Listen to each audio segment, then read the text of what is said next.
Alors, cette troisième vidéo de cours sur les variations donc, fait suite aux deux premières où j'ai commenté le cours du livre.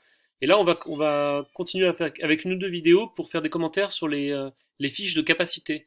Donc là, ici, on est page 116, avec un premier exercice de mise en pratique des notions vues dans ce chapitre. Donc, il s'agit d'exercices types qu'il faut absolument savoir faire. On met vraiment en œuvre les notions qu'on vient de découvrir. Donc là, dans cet exercice, on pose pour tout x supérieur ou égal à 0, f de x égale x sur 1 plus x. La première chose qu'on peut se demander, c'est si cette fonction est bien définie. Là, c'est le cas parce que le dénominateur 1 plus x ne s'annule pas tant que x est positif. Si x est positif, 1 plus x ce sera toujours plus grand que 1. Donc le dénominateur ne va pas s'annuler. Donc cette formule, cette formule où x sur 1 plus x donne bien un nombre qui existe. Donc f de x est bien défini. On demande en premier d'étudier le sens de variation. Ça veut dire quoi étudier le sens de variation? Ça veut dire savoir si la fonction est croissante ou décroissante. Et c'est là où on utilise l'outil essentiel vu à ce chapitre et au chapitre précédent, qui est la dérivée de f, la dérivation de f. Le signe de la dérivée, c'est-à-dire est-ce que c'est positif ou est-ce que c'est négatif, va donner les variations de f, comme on l'a vu dans le cours. Donc, c'est exactement ce qu'on va faire. Donc, je mets tout de suite la solution. Donc, d'ailleurs, vous voyez ici le petit point méthode. Hein. Pour étudier le sens de variation de f, on calcule f' en utilisant la formule donnant la dérivée d'un quotient de fonction dérivable. Ici, f de x, c'est x sur 1 plus x. Donc, on calcule f' de x avec la formule u'v moins uv'. C'est la forme u sur v. Donc, u' c'est 1, v c'est 1 plus x, donc 1 fois 1 plus x, moins uv', donc moins x fois la dérivée de 1 plus x qui est 1, donc moins x fois 1, divisé par v carré, donc 1 plus x au carré. Les x se simplifient, et il reste simplement 1 sur 1 plus x au carré. On a un carré ici, un carré c'est toujours positif, donc ce truc-là, là, 1 sur 1 plus x au carré, est toujours strictement positif. Donc la dérivée f' de x est toujours strictement positive lorsque x est supérieur ou égal à 0. Qu'est-ce qu'on peut en déduire? Eh bien, tout simplement que f est strictement croissante. Voilà, on a la variation de f. F est strictement croissante parce que f' est strictement positif. En déduire sans calcul que racine de 2 sur 1 plus racine de 2 est inférieur à pi sur 1 plus pi. Qu'est-ce que c'est que ça? Eh bien, on reconnaît dans ces formules un peu bizarres quelque chose de la forme x sur 1 plus x. Ici, on a pris x égale racine de 2, et ici, on a pris x égale pi. En quoi ça peut nous être utile, pour répondre à cette question, savoir que f est croissante? C'était la question d'avant. Eh bien, c'est justement la définition d'une fonction croissante, à savoir que si on connaît l'ordre dans lequel sont rangées racine de 2 et pi, on peut en déduire l'ordre dans lequel sont rangées f de racine de 2 et f de pi. Puisque ça, racine de 2 sur 1 plus racine de 2, c'est justement f de racine de 2. Et ça, c'est justement f de pi. Or, racine de 2, on sait que c'est à peu près 1,14, 1,41. Et pi, c'est à peu près 3,14. Donc racine de 2 est plus petit que pi. Racine de 2 est plus petit que pi. Comme on vient de voir que f est strictement croissante, eh bien on peut en déduire, par définition d'une fonction croissante, que f de racine de 2 est plus petit que f de pi. C'est-à-dire, justement, cette inégalité. Voilà, il n'y a vraiment aucune complication ici. Ça a l'air, cette relation a l'air compliquée, mais en fait c'est simplement f de racine de 2 plus petit que f de pi. Ça vient du fait que racine de 2 est plus petit que pi et que f est strictement croissante. Ce qu'on a établi à la question précédente. Deuxième exercice, trouver le sens de variation de la fonction f définie par f de x égale x carré moins 2x plus 3. Préciser s'il y a lieu les extrémums de f. Eh bien c'est le même principe. Pour étudier les variations de f, on étudie le signe de la dérivée de f. Donc on dérive, on sait dériver facilement f de x. Donc étudions le signe de f', donc on dérive f. f' de x c'est 2x moins 2. Alors ça vous savez dériver maintenant, hein, 2x moins 2. On peut éventuellement factoriser par 2, 2 fois x moins 1, et on regarde quel est le signe de x moins 1. Et là, on va faire un tableau de signes, comme vous l'avez pu déjà faire en seconde. La question qu'on peut se poser, c'est quand est-ce que x moins 1 est négatif? X moins 1 est négatif si et seulement si, là il est marqué équivaut, c'est-à-dire si et seulement si, x est strictement plus petit que 1. Donc voilà typiquement le tableau qu'on fait. Ça, on va souvent faire ce genre de choses. Une première ligne avec les valeurs possibles de x. X varie de moins l'infini à plus l'infini. Et il y a une valeur importante, c'est x égale 1. Parce que c'est lorsque x est égal à 1 qu'il y a un changement de signe de la dérivée, de x moins 1. Et donc c'est exactement ce qu'on fait. On vient de voir ici que, vous voyez, c'est ce qui est là, c'est ça qui est intéressant, que x moins 1 est négatif. Et x moins 1, je vous rappelle que c'est f' de x, au facteur 2 près. X moins 1 est négatif si et seulement si x est plus petit que 1. C'est-à-dire que f' est négatif, donc f' porte le signe moins, lorsque x est plus petit que 1. Donc à gauche de 1, lorsque x est entre moins l'infini et 1, f' de x est négatif, et donc on met un moins. Lorsque x est plus grand que 1, donc à droite de 1, f' de x est positif du coup, et donc on met un plus. Et quand x est égal à 1, eh bien f' de x vaut 0. C'est justement le moment, enfin la valeur de x où f' de x est exactement égal à 0. Donc on met 0. Et à la dernière ligne, on met les variations de f de x. On écrit f de x et on met des flèches. On met une flèche qui descend pour dire que ça décroît et une flèche qui monte pour dire que ça croît. Donc là où f' était négatif, ça fait une flèche qui descend, ça veut dire que f est décroissante. Et là où f' était positive, on met une flèche qui monte. Ça veut dire que f est croissante. Et à l'endroit où x est égal à 1, on a f' de x qui vaut 0, et là on peut mettre la valeur de f de x. F de 0, bah, il suffit de remplacer x par 0 ici, et ça fait... Alors c'est pas excusez-moi, c'est pas f de 0, c'est f de 1. C'est quand x est égal à 1. Donc on remplace x par 1.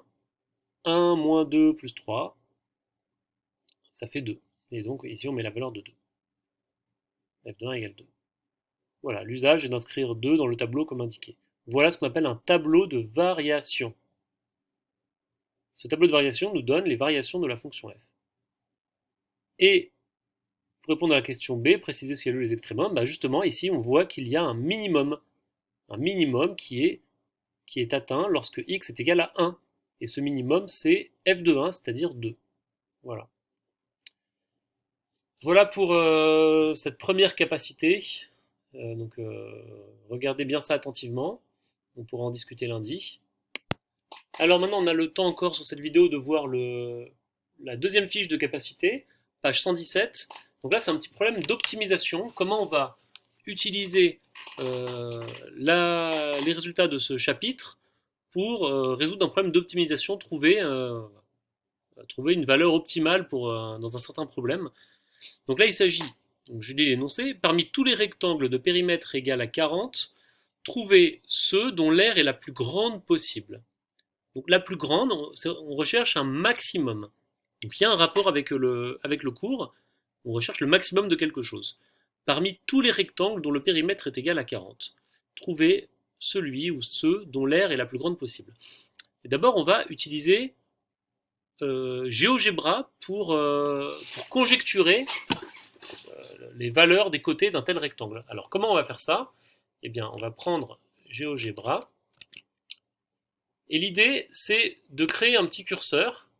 Voilà, alors pour ça, vous allez dans Curseur, vous créez un curseur qui va aller entre 0 et 20. Pourquoi entre 0 et 20? Parce que ce curseur va donner la valeur d'un des côtés du rectangle, et clairement, la plus grande valeur possible d'un rectangle dont le périmètre c'est 40, eh bien c'est 20. Si vous faites un côté plus grand, bah, le périmètre sera plus grand, puisqu'il y aura déjà deux fois le périmètre du rectangle, et ça va déjà prendre en compte deux fois l'un des côtés, une longueur d'un côté. Donc si vous avez un côté qui fait 20, bah déjà rien qu'avec un côté, rien qu'avec deux côtés, ça fait déjà 40. Donc voilà, donc le A peut aller entre 0 et 20. Ensuite, on va faire un premier point ici. On peut faire un deuxième point B qui va avoir comme abscisse 20, enfin pardon, petit a, et comme ordonnée 0. Donc ça veut dire que ça va être un point qui va se balader sur l'axe des abscisses ici. Vous voyez, si je fais bouger mon curseur, ce point-là se balade entre 0 et 20. Voilà, ça fait l'un des côtés de mon rectangle. Quel est le côté qui est en face? Il mesure A aussi. Il mesure A. Mais maintenant, j'aimerais savoir la longueur des côtés des deux autres côtés. Sachant que le périmètre fait 40. Eh bien, chaque autre côté doit faire 20 moins A. 20 moins A. Donc c'est pour ça qu'on va pouvoir faire un point C dont l'abscisse est égale à A et dont l'ordonnée est égale à 20 moins A. Vous voyez? 20 moins A. Et enfin un point D dont l'abscisse est égale à 0 et l'ordonnée est égale à 20 moins A. Voilà. Et là, on a notre rectangle. On va le surligner. A, B, C, D. On revient en A. On a notre rectangle. Et ce rectangle a toujours un périmètre de 40. Ça a été fait exprès. Et on cherche le rectangle dont l'aire est la plus grande. Alors pour ça, on peut utiliser l'outil R. Ici, R, on va faire apparaître l'aire du rectangle ABCD. Vous voyez, là, il est à 99, 81. Là, si on descend, on voit là que l'aire diminue. Là, l'aire, elle est à 30, 25, 20, etc. Quand on augmente petit a, l'aire augmente, l'aire augmente, l'aire augmente, l'aire augmente. Ah, là, ça arrive à 100, et puis là, ça redescend. Il semble bien qu'on a un maximum ici à 100. Il semble bien que là, on a un maximum. Et on l'obtient lorsque A est égal à 10. Et du coup, les autres côtés sont égaux à 10 aussi. Là, c'est dans le cas où on a un carré. Donc, grâce au logiciel GeoGebra, on a bien l'impression que les rectangles dont le périmètre fait 40 et dont l'aire est maximum, en fait, il n'y en a qu'un, c'est lorsque on a un carré de côté 10. 10 plus 10 plus 10 plus 10, ça fait 40, et l'aire est maximale ici, elle vaut 100. Alors, voilà ce qu'on obtient avec GeoGebra. Maintenant, l'idée, c'est de trouver, avec le calcul, de trouver la même chose avec le calcul. Et donc, c'est ce qui est proposé ici, à la question petit b. Alors, je commente rapidement, on va voir comment on fait. On note x et y, les longueurs des côtés d'un rectangle. Il y a la grande longueur, la longueur, la largeur, dont le périmètre est égal à 40. Eh bien, il y a une relation entre x et y. Le périmètre, c'est x plus y plus y. Donc 2x plus 2y, et il faut que ce soit égal à 40. Donc on a une relation entre y et x. 2y égale 40 moins 2x, et donc y égale 40 moins 2x divisé par 2, ce qui fait y égale 20 moins x. Du coup, l'aire du rectangle, c'est x fois y, donc c'est x fois 20 moins x. Et ça nous fait une fonction qui donne l'aire en fonction du côté x. X fois 20 moins x. Ce qu'on peut développer en moins x carré plus 20x. Et on dit que ça c'est une fonction qu'on appelle f de x. Et en fait, trouver la valeur de x pour laquelle l'aire est la plus grande, c'est trouver un maximum de cette fonction f. Et cette fonction f, comment on va trouver son maximum? Eh bien, en étudiant ses variations. Et donc ça passe par le calcul de la dérivée, f' de x égale moins 2x plus 20, d'où le tableau de variation. On voit que la dérivée va être positive si x est plus petit que 10 et négative si x est plus grand que 10. Ça, il suffit de résoudre une inéquation pour le voir. Et donc ça nous donne directement le signe de f' de x. Quand x est plus petit que 10, f' de x est positif, on met un plus. Quand x est égal à 10, ça fait 0. Et quand x est plus grand que 10, la dérivée est négative. Et donc on a les variations, c'est croissant, puis décroissant. Et donc on obtient précisément qu'on obtient un maximum lorsque x est égal à 10. Et ce maximum, c'est f de 10. f de 10, c'est moins 10 au carré plus 20 fois 10, donc moins 100 plus 200, ça fait 100. On trouve f de 10 égale 100. Et donc on a répondu au problème par le calcul, par une démonstration mathématique. Il n'y a qu'un seul rectangle répondant au problème, c'est le carré de côté 10. Voilà, je vous encourage à bien revoir tout ça pour ce week-end. Voilà, c'est vraiment déjà le cours, plus ces deux premières capacités sur le chapitre 4. Et puis comme ça, la semaine prochaine, on pourra mettre tout ça en pratique avec d'autres exercices. Je vous remercie et bon travail.